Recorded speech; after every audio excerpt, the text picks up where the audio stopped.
In the Bhagavad Gita, Krishna talks about one-pointed intelligence, which is Vyavasayatmika Buddhir Ekeha Gurunandana.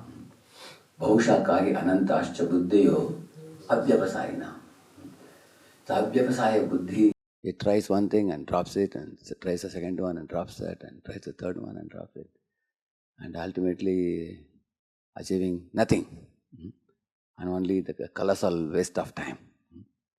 It's like digging in a dozen places, not getting water. If you dig in one place, deeper and deeper, you would have got water. Just like if you have,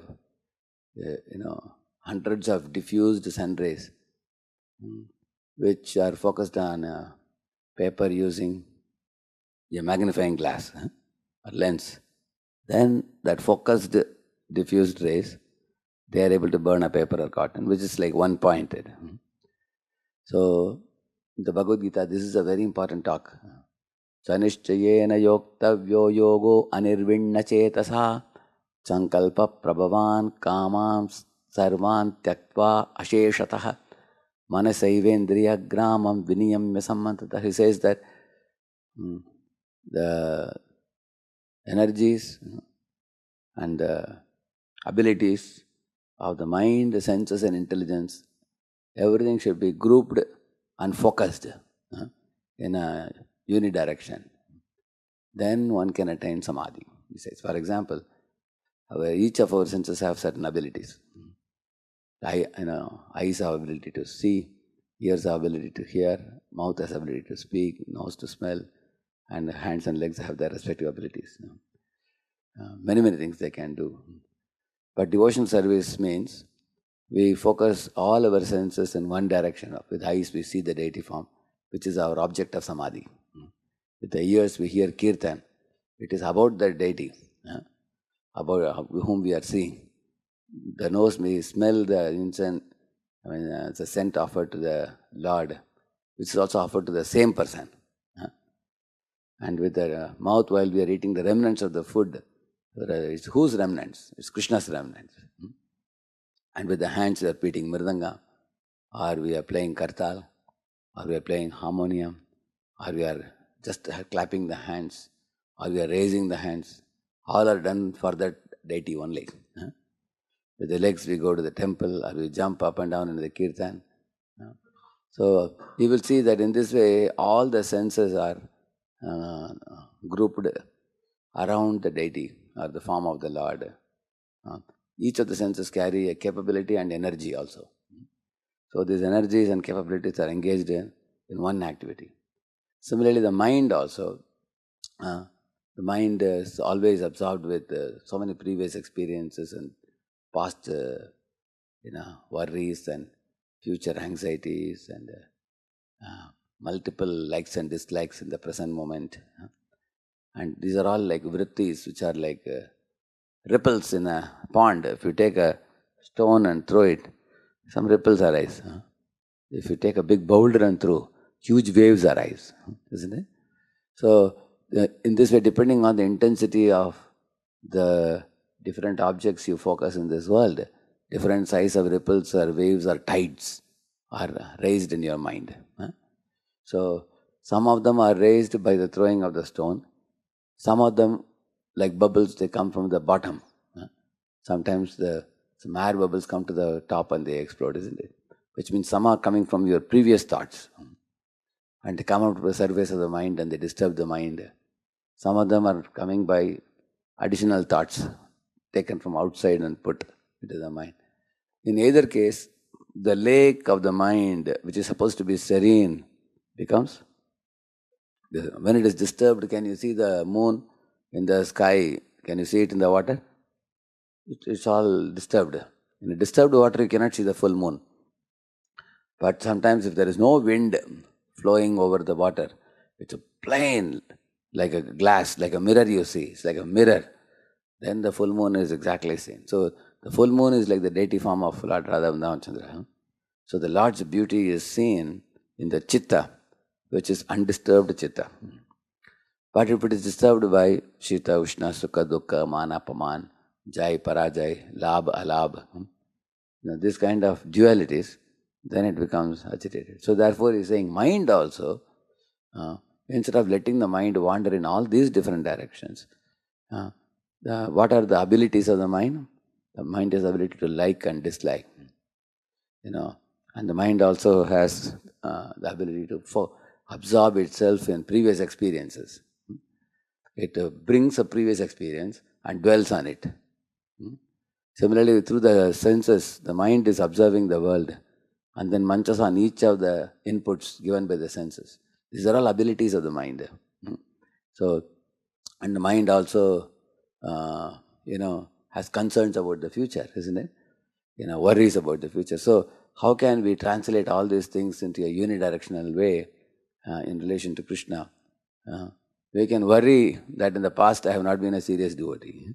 Hari Hari Vifale Janamagavaino. He says, and then he says, Golokara Premadana Harinam Sankirtan Ratina Janmile. Unfortunately, although this holy name is imported from the spiritual world to this world, but I am not having any taste for it, nor did I develop any taste. I've been running here and there in the world foolishly. So you want to lament? Yes, lament like this. Lament about the past. And what about the future fears? You can fear, my Lord, if I am so foolish in this world, will I be able to go back to Godhead? Or when will the day come when I will be able to become seriously attracted to Krishna? Kabe have bolo? Kabe have bolo se dina amar aparadha gucci shuddhaname ruchi. When will all my aparadhas go away? When will I develop a taste for the Shuddhanam? Like this you should have anxiety. Have anxiety for the future about the holy name. Have worries of the past about how I have not utilized my spiritual life very nicely. So you have likes and dislikes. Yes, I have likes. What do I like? Whether I like or not, I should like to chant. I should like to read Bhagavata. I should like to serve. And it is in my interest to develop liking for Krishna-related activities. Correct, no? Because Krishna-related activities are purifying and uplifting. And anti-Krishna-related activities are, draining and exhausting and degrading, and they take us in a downward spiral, like what happened to Hiranyakashipu. Correct, no? So, I want my mind to become like Prahalad or like Hiranyakashipu. Prahalad. So, we can tell the mind, yes, you want to have likes? So, develop a liking for the pure activities. Like we like, mind likes hygienic, healthy eating, or the mind likes tasty eating. Like my mother used to give, beta, please take this banana, take this apple. You want to throw it away. Give me cocoa chocolate. That which is not good for the health, mind wants. And that which is healthy, you'll throw it away, isn't it? So then mind should be told, hey mind, your likes are wrong likes. Your likes are foolish likes. So throw away the wrong likes and develop a good liking. So we can tell the mind, develop liking for that which is hitakarak. Hitabuk, mitabuk, ritubuk. Eat according to ritu. Eat what is hita. What is mita, means eat moderately. So make the mind develop taste for the right eating. Eating is not only here. This is also eating. All the senses, 5 senses. For the eyes there is food. For the ears there is food. Nose there is food. Respective food. So in this way we can use the energies and abilities of the mind in focusing on Krishna. So in this way we can concentrate our mental energies on Krishna. Then come to the buddhi. What are the abilities of buddhi? To evaluate, to analyze, to compare, to contrast, and fix, concentrate. So all these things are abilities of the intelligence. So how do we do that? So yes, evaluate matter versus spirit, and distinguish between the two, and understand what will bring you ultimate happiness, what will ultimately bring you suffering. 18.36, 37, 38 we can read. It talks about happiness. What will bring you true happiness to soul? So what is Sat, what is Asat, what to pick, what to drop, what is beneficial, what is harmful. Discriminative intelligence can be ultimately utilized to bring us to the singular goal of Paramatma, the super soul in the heart. So Krishna is the right object of focus. After sorting out everything of this world, the jiva who is sincere can understand Krishna alone can make me happy. And Krishna's instruction will make me glorious. And turning away from Krishna is the greatest misfortune. Once you have ascertained this, like Narada says, Tasyaiva heto prayate tako vido na labhyate yad brahmatam uparyadaha tallabhyate dukkhavatanyata sukham kalena sarvatra gabhira ramhasa. He's telling that after wandering in all the 14 planetary systems from top to bottom, that which is not easily obtainable in this world, that's what you should aspire for, he's saying. Because in this world, what is easily obtainable is eating, sleeping, mating, defending, which even pigs and dogs and cats are all enjoying. But even Manushas, humans are also doing the same thing. But what is not easily available is Shuddha Bhakti, pure devotion service to Lord Vasudeva, which is also found, but which is very rare. That you should aspire, because that alone can take you out of this world and back home, back to Godhead. Because Vasudeva is the Supreme Lord, who is eternal Lord, imperishable Lord, everlasting Master. And that Master is the worthy of meditation.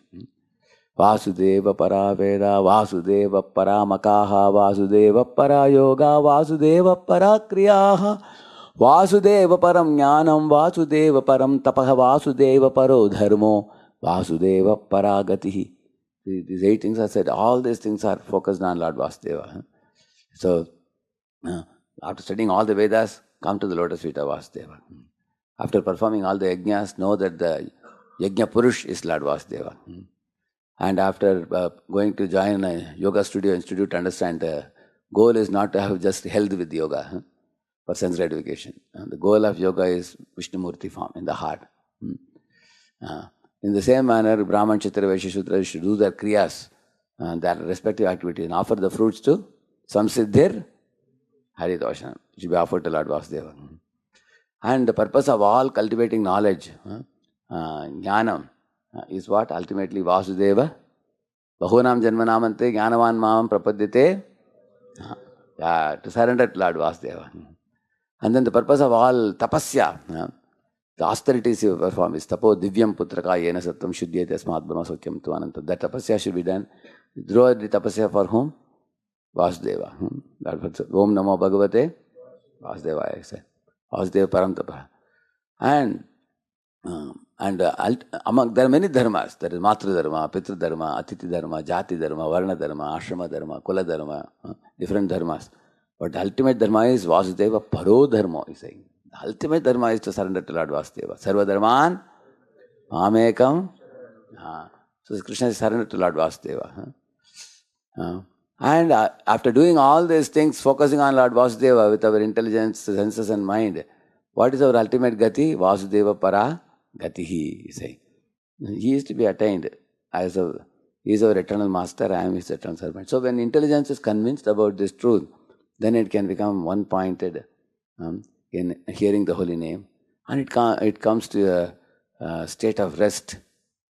That rest is not a sleeping rest, it's a samadhi. So this is samadhi in the lotus feet of the Lord. It doesn't, no more sorting out anything. When you have to, if you take a, remote and look in the TV, people keep jumping, hopping different channels. But once you saw a serial which is very, very exactly fitting to your interest, then what happens? Do you keep jumping? Then what happens? You keep the remote aside. Okay, this is what I wanted to see. Then you just sit back, relax, and then you can watch for an hour or 2 also. Same manner, after searching, what will give me happiness? Can a woman give me happiness? Can money give me happiness? Can a foreign chance give me happiness? And this. You tried different things. Then Vasudeva, you got Vasudeva connection. Okay, now you relax now. Just focus your intelligence. In this way, when all our senses, mind and intelligence focus on one point, on Lord Vasudeva, your life is perfect. And then the chanting of the holy name, one can do without any distraction, diversion, mind running here and there. So this kind of one-pointedness is called Vyavasayatmika Buddhir Eka Gurunandana. And then the chanting of the Harinam will purify the heart very fast with this type of singular focus, without getting polluted by jumping here and there like a monkey.